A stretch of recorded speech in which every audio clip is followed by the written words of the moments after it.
Welcome to this explainer.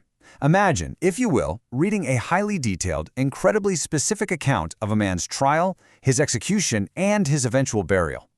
Now imagine finding out that this detailed account was literally written centuries before the man was even born. I mean, it sounds completely impossible, right? But whether you approach this as theology, ancient history, or just straight-up literary analysis, the precision we're about to see is absolutely staggering. Today, we're zeroing in specifically on verses 7 through 9 of Isaiah chapter 53. We're going to examine exactly how this ancient prophetic text maps directly onto the historical accounts of the final hours of a condemned man. It's a truly captivating narrative of prophecy and fulfillment, and it really demands our close attention. So this brings us to a profound question that basically sets the stage for our entire analysis today. Who was the silent sufferer? When we look at the historical accounts of Jesus of Nazareth, we find a narrative that echoes the ancient words of Isaiah with, frankly, jaw-dropping precision. Let's walk through the evidence step by step. We'll compare the ancient prophecy with the documented historical accounts from the New Testament, and we'll see exactly how this centuries-old picture of a silent, innocent man completely comes to life.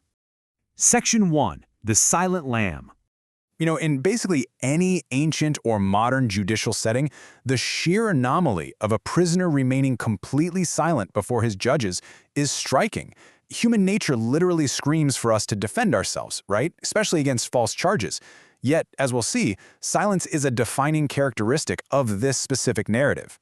Isaiah chapter 53, verse 7 states, "He was oppressed and he was afflicted, yet he opened not his mouth. He is brought as a lamb to the slaughter, and as a sheep before her shearers is dumb, so he openeth not his mouth." This is the core foundation of our comparative narrative. The prophet paints a vivid picture of a figure who willingly absorbs oppression and affliction without offering a single word of self-defense. What's absolutely wild here is how perfectly this ancient imagery lines up with the first phase of Jesus' trial. According to Matthew chapter 26, verses 62 through 63, Jesus was brought before Caiaphas, the high priest, and the Sanhedrin. False witnesses were paraded forward to hurl accusations at him. The high priest actually stood up in frustration and demanded, "Answerest thou nothing?" But the text explicitly notes that Jesus held his peace. He remained completely, entirely silent in the face of fabricated charges. And the narrative continues to unfold with the exact same pattern, even as the trial changes venues. Luke chapter 23, verse 9 tells us about the time Jesus was sent over to Herod, the tetrarch of Galilee. Now Herod was actually excited to see Jesus. He was hoping to witness a miracle, and he questioned him with many words. Yet, despite the intense interrogation, and with the chief priests standing right there throwing accusations, Jesus answered him with absolute silence. He completely refused to entertain Herod's curiosity. And this right here perfectly illustrates the consistency of it all. When Jesus is finally brought before Pilate, the Roman governor, the stakes are at their absolute highest. It's literally a matter of life and death. In Roman courts, it was totally normal for the condemned to scream, to beg, even to tear their clothes to elicit pity. So for a condemned man to just refuse to defend himself, that was completely outside the norm of human behavior, which is exactly why the governor marveled greatly. Matthew chapter 27, verses 13 through 14 records Pilate directly asking Jesus, "Hearest thou not how many things they witness against thee?" And astonishingly, Jesus answered him to never a word. Okay, let's dive into this and break down exactly why this silence is so significant according to the source texts. First off, it was the direct, literal fulfillment of the prophecy we just read in Isaiah 53, verse 7. Second, it was a profound demonstration of innocence. The accusations were completely baseless, and his silence boldly communicated that he didn't even need to dignify their lies with a defense. And third, it demonstrated his absolute submission to God's will. Just as Isaiah predicted, he was willingly giving himself up as the sacrificial lamb. Section 2. Taken from judgment. Moving from the intense interrogations directly into the tragic climax of the narrative, Isaiah chapter 53 verse 8 states, "He was taken from prison and from judgment, and who shall declare his generation? For he was cut off out of the land of the living. For the transgression of my people was he stricken." So the prophecy shifts gears right here. It moves from his silent submission to the grim, harsh reality of his physical death. It foretells a man whose life is abruptly and violently ended, not for his own crimes, but for the transgressions of others. The exact fulfillment of being taken from judgment is documented incredibly vividly in the Gospel of John. John chapter 19, verses 13 through 16 details the exact moment Pilate brings Jesus forth and formally sits down in the judgment seat at a place called the Pavement, or Gabbatha in Hebrew. Despite finding absolutely no fault in him, Pilate eventually yields to the crowd crying out, "Crucify him," and he officially delivers Jesus over to be crucified. The judgment is officially passed, and he's taken away. Now remember, the prophecy stated he would be cut off out of the land of the living. We see this perfectly realized in John chapter 19, verses 28 through 30.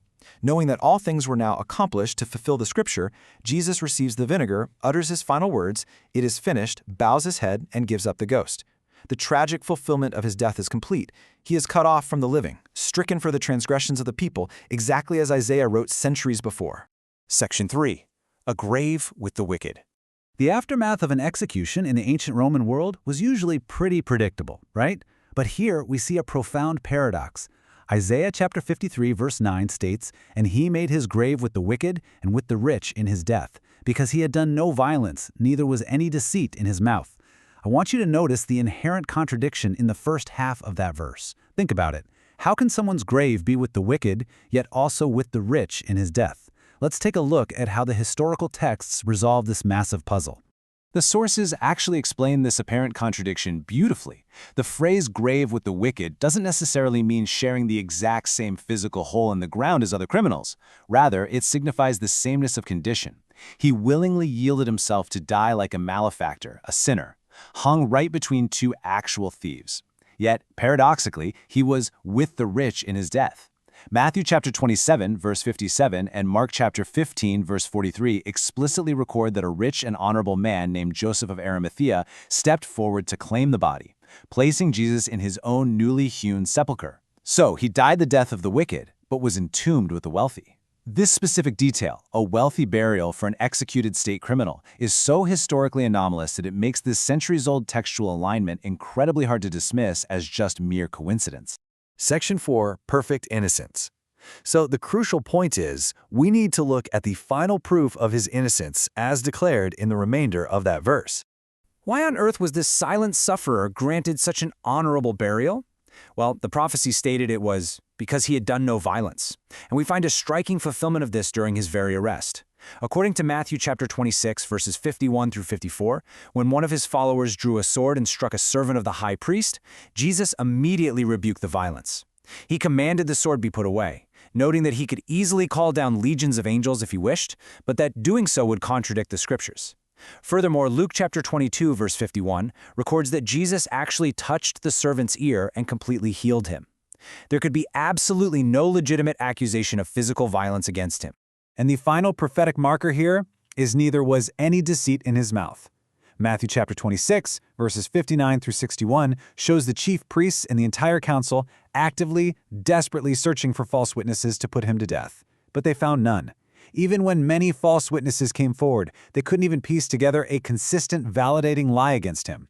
His teachings were completely open, his words were true, and even in a totally rigged trial, his enemies could not prove a single shred of deceit.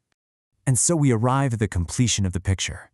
The silent lamb, stricken for the transgressions of others, buried in a rich man's tomb, all because he had done no violence, neither was any deceit in his mouth. The alignment between the words of Isaiah chapter 53, verses 7 through 9, and the historical accounts of the Gospels presents an incredible, deeply structured narrative of prophecy and exact fulfillment. It's a text that really invites deep reflection on history and ancient writings. When a 700-year-old prophecy maps this flawlessly onto documented history, it leaves us with a truly compelling question. Are we looking at the greatest historical coincidence of all time, or the signature of something entirely beyond human design? This concludes our overview.